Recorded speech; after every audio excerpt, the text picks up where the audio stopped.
ಹರೇ ಶ್ರೀನಿವಾಸ. ಹರಿ ಓಂ. ಸರಸ್ವತಿ ಶ್ರೀವಾರಿ ಚಲನ್ಗೆ ಸ್ವಾಗತ. ಸ್ನೇಹಿತರೆ, ನಾಳೆ ಜುಲೈ 7ನೇ ತಾರೀಕು ಮಂಗಳವಾರ ಕಾಲಾಷ್ಟಮಿ ಬಂದಿದೆ. ಕಾಲಾಷ್ಟಮಿ ಅಂದರೆ ನೋಡಿ ಸ್ನೇಹಿತರೆ, ಕಾಳಭೈರೇಶ್ವರ ಸ್ವಾಮಿಯವ್ರನ್ನ ಎಷ್ಟು ನಾವು ಆರಾಧನೆ ಮಾಡ್ತೀವೋ ಅಷ್ಟು ನಮಗೆ ಒಂದು ಒಳ್ಳೆಯದಾಗುವಂಥ ಪುಣ್ಯ ದಿನ ಆಗಿದೆ. ಕಾಳಭೈರೇಶ್ವರ ಸ್ವಾಮಿಯ ದೇವಸ್ಥಾನಕ್ಕೆ ಪ್ರತಿಯೊಬ್ಬರು ಹೋಗ್ಬಿಟ್ಟು ಬನ್ನಿ. ಮತ್ತು ತುಂಬ ಪೂಜೆ ಮಾಡುವಂಥದ್ದು ಕಾಳಿಯಮ್ಮನೂ ಸಹ ನಾಳೆ ಒಂದು ವಿಶೇಷವಾಗಿ ಒಂದು ಪೂಜೆ ಮಾಡ್ತಾರೆ. ಭೈರೇಶ್ವರ ಅಂದರೆ ನೋಡಿ ಸ್ನೇಹಿತರೆ, ಕಾಲದ ಅಧಿಪತಿ ಅಂತ ಹೇಳಿ ಅವ್ರನ್ನ ಕರೀತಾರೆ. ಮತ್ತು ವಿಧಿಯ ಬರಹವನ್ನು ಬದಲಾಯಿಸುವಂಥ ಶಕ್ತಿ ಈ ಕಾಳಭೈರೇಶ್ವರ ಸ್ವಾಮಿಯವ್ರಿಗಿರುತ್ತಂತೆ. ಕ್ಷೇತ್ರ ಪಾಲಕ ಅಂತಲೂ ಸಹ ಈ ಕಾಳಭೈರೇಶ್ವರ ಸ್ವಾಮಿಯವ್ರನ್ನ ಕರೀತಾರೆ. ಕಾಳಭೈರೇಶ್ವರ ಸ್ವಾಮಿ ಏನು ಆ ಕ್ಷೇತ್ರ ಜನರಿಗೆ ಕಷ್ಟ, ನೋವು, ಒಂದು ಸಂಕಟ ಬಾಧೆ ಇರುತ್ತೋ ಅದನ್ನೆಲ್ಲ ಹೋಗಲಾಡಿಸಿ ಅವ್ರ ಇಷ್ಟಾರ್ಥವನ್ನೆಲ್ಲ ಈಡೇರಿಸುವಂತಹ ಒಂದು ಗುರಿ ಮಾರ್ಗನ ತೋರಿಸುವಂತಹ ಕಾಲಾಷ್ಟಮಿ ಆಗಿದೆ ಸ್ನೇಹಿತರೆ. ಯಾರು ತಮ್ಮ ಮನೆಗಳಲ್ಲಿ ತಮ್ಮ ಕಷ್ಟಗಳು ಇರ್ತವೆ, ಮದುವೆದು ಒಂದು ಕೆಲಸ ನಿಂತೋಗಿರುತ್ತೆ, ಒಂದು ಮನೆ ಕಟ್ಟೋದು ಅರ್ಧಂಬರ್ಧಂ ಆಗೋಗಿರುತ್ತೆ, ಉದ್ಯೋಗದಲ್ಲಿ ಒಂದು ಅಡೆತಡೆ ಇರುತ್ತೆ, ಒಂದು ಮಕ್ಕಳು ಭಾಗ್ಯಗಳೆಲ್ಲ ಪ್ರತಿಯೊಬ್ಬರು ನಾಳೆ ಏನು ಬರುವಂತಹ 7ನೇ ತಾರೀಕು ಕಾಲಾಷ್ಟಮಿ ದಿನ ತಪ್ಪದೇ ಒಂದು ಕಾಳಭೈರೇಶ್ವರ ಸ್ವಾಮಿಯವ್ರನ್ನ ಒಂದು ಆರಾಧನೆ, ಒಂದು ಪೂಜೆ ಮಾಡಿ. ಭೈರವ ಅಂದರೆ ಶಿವನಿಗೆ ಸಂಬಂಧಪಟ್ಟದ್ದು, ಶಿವನ ಅವತಾರನೇ ಕಾಳಭೈರೇಶ್ವರ ಸ್ವಾಮಿಯವರಾಗಿರ್ತಾರೆ.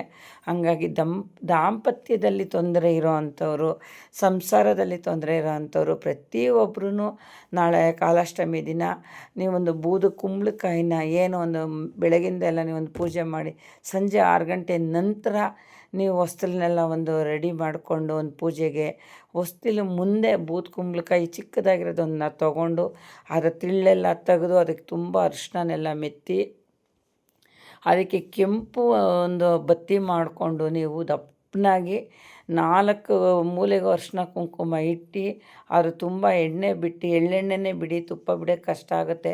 ಬಿಡ್ತೀವಿ ಅಂದರು ತುಪ್ಪನೂ ಸಹ ಬಿಡ್ಬೋದು, ಇಲ್ಲ ಎಳ್ಳೆಣ್ಣೆನ ಬಿಟ್ಟು ನೀವು ಒಂದು ಮನಸ್ಸಲ್ಲಿ ಒಂದು ಸಂಕಲ್ಪ ಮಾಡಿ, ಏನು ಒಂದು ಮಾಟ ಮಂತ್ರ ದುಷ್ಟರು ಶಾಪ ಏನೇ ಇದ್ದರೂ ಕಾಳಭೈರೇಶ್ವರ ಸ್ವಾಮಿ ಸಂಹಾರ ಮಾಡ್ತಾರೆ. ಅಂಥ ಪವರ್ಫುಲ್ ಕಾಳಭೈರೇಶ್ವರ ಸ್ವಾಮಿಯ ಕಾಲಾಷ್ಟಮಿ ಆಗಿರುತ್ತೆ. ಹಂಗಾಗಿ ಅದನ್ನೆಲ್ಲ ಮನಸ್ಸಲ್ಲಿ ಸ್ಮರಣೆ ಮಾಡಿಕೊಂಡು ಮನೆ ಒಳಗಡೆ ನೀವು ಆ ದೀಪನ ಹಚ್ಚಬೇಡ್ರಿ. ಬೂದು ಕುಂಬಳಕಾಯಿ ದೀಪ ಏನಿದ್ರು ಮನೆಯಿಂದ ಹೊರಗಡೆನೇ ಹಚ್ಚಬೇಕು ಸ್ನೇಹಿತರೆ.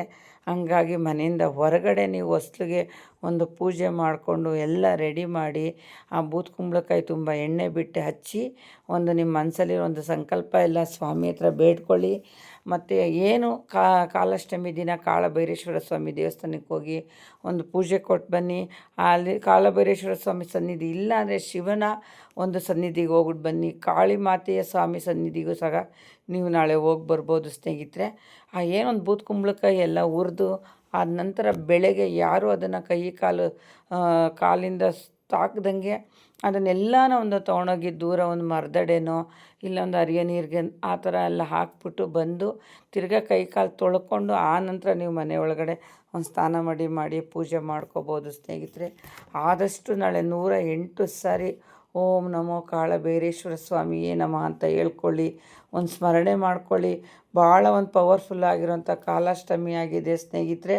ಮತ್ತು ಮಾಮೂಲಿ ಮಣ್ಣಿನ ದೀಪನೇ ಹಚ್ತೀವಿ ಅನ್ನೋರು ಆ ದೀಪಕ್ಕೆ ಸ್ವಲ್ಪ ಕಪ್ಪು ಎಳ್ಳನ್ನು ಹಾಕಿ ನಾಳೆ ದಿವಸ ನೀವೊಂದು ಸಂಕಲ್ಪ ಮಾಡ್ಕೊಂಡು ಪೂಜೆ ಮಾಡೋದ್ರಿಂದನೂ ಸಹ ನಿಮ್ಮ ಮನೆ ದೋಷ ನಿವಾರಣೆ ಆಗುತ್ತೆ.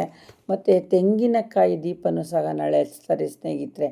ಆ ತೆಂಗಿನಕಾಯಿ ದೀಪಕ್ಕೂ ಅಷ್ಟೇ ನೀವು ತುಪ್ಪನ ಬಿಡ್ಬೋದು, ಇಲ್ಲ ಏನು ಎಣ್ಣೆನ ಬಿಡ್ಬೋದು. ಆ ಥರ ಒಂದು ಎಣ್ಣೆನ ಬಿಟ್ಟು ನೀವೊಂದು ಸಂಕಲ್ಪ ಮಾಡಿಕೊಂಡು ತೆಂಗಿನಕಾಯಿ ದೀಪ ಹಚ್ಚೋದ್ರಿಂದನೂ ನಿಮಗೆ ಏನು ನಿಮ್ಮ ಇಷ್ಟಾರ್ಥ ಇರುತ್ತೋ ಅದು ಶೀಘ್ರವಾಗಿ ಈಡೇರುವಂತಹ ಒಂದು ಫಲ ಕೊಡುತ್ತೆ. ಮತ್ತು ಒಂದು ಕಾಳಭೈರೇಶ್ವರನ ವಾಹನ ಬಂದಿರುವಂತಹ ಒಂದು ಕಪ್ಪು ಶ್ವಾನ ಅಂದರೆ ನಾಯಿಗೆ ನೀವು ಆದಷ್ಟು ಊಟನ ಒಂದು ಹಾಕೋದ್ರಿಂದ ನಮ್ಮ ದೋಷ ಪರಿಹಾರ, ನಮ್ಮ ಕರ್ಮ ಪರಿಹಾರ, ನಾವು ಏನು ಹಿಂದಿನ ಜನ್ಮದಲ್ಲಿ ಏನು ಕರ್ಮ ಮಾಡಿದ್ವಿ, ಈ ಜನ್ಮದಲ್ಲಿ ಏನು ಮಾಡಿದ್ವಿ ಅದೆಲ್ಲ ಸಕಲ ದೋಷನೂ ಕಾಳಭೈರೇಶ್ವರ ಸ್ವಾಮಿ ನಿವಾರಣೆ ಮಾಡಿಕೊಡ್ತಾರೆ. ಆದಷ್ಟು ಮೊಸರನ್ನ ಎಲ್ಲ ತುಪ್ಪಕ್ಕೆ ಸಂಬಂಧಪಟ್ಟಿದ್ದೆಲ್ಲ ಮೊಸರೆಲ್ಲ ಹಾಕಬಾರ್ದು. ಬಿಸ್ಕೆಟು, ಚಪಾತಿ ಈ ಥರ ನೀವು ನಾಯಿಗೆ ಒಂದು ಊಟನ ಹಾಕಬೇಕಾಗುತ್ತೆ ಸ್ನೇಹಿತರೆ.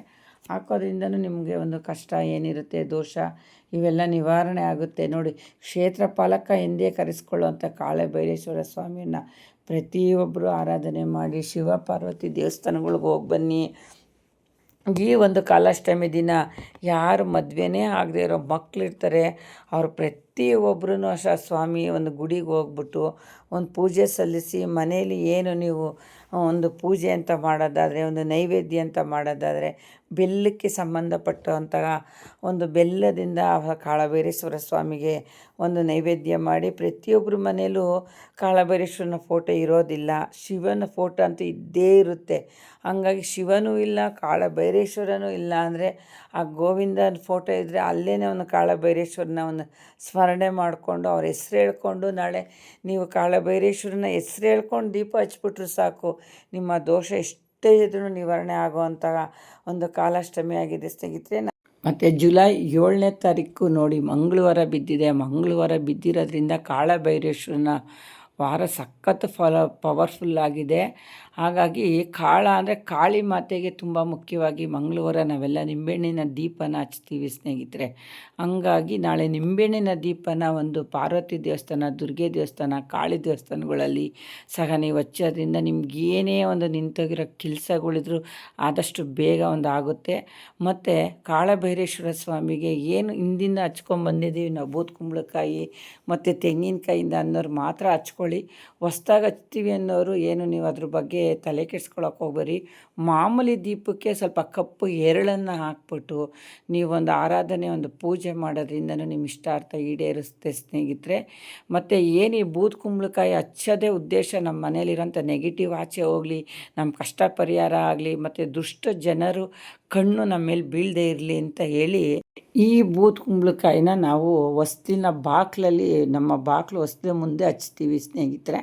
ಹಂಗಾಗಿ ಈ ಸಂಪ್ರದಾಯ ಇರೋರು ಮಾಡಿ, ಇಲ್ಲ ಹೊಸ್ದಾಗಿ ಮಾಡ್ತೀವಿ ಅನ್ನೋರು ಮಾಡ್ಬೋದು, ಇಲ್ಲ ಮಾಡೋಕ್ಕಾಗಲ್ಲ ಅನ್ನೋರು ಮಾಮೂಲಿ ಮಣ್ಣಿನ ದೀಪಕ್ಕೆ ನೀವು ಕಪ್ಪು ಎರಳನ್ನು ಹಾಕೋದ್ರಿಂದ ದೋಷ ನಿವಾರಣೆ ಆಗುತ್ತೆ ಮತ್ತು ನಿಮ್ಮ ಇಷ್ಟಾರ್ಥ ಎಲ್ಲ ಈಡೇರುತ್ತೆ ಸ್ನೇಹಿತರೆ.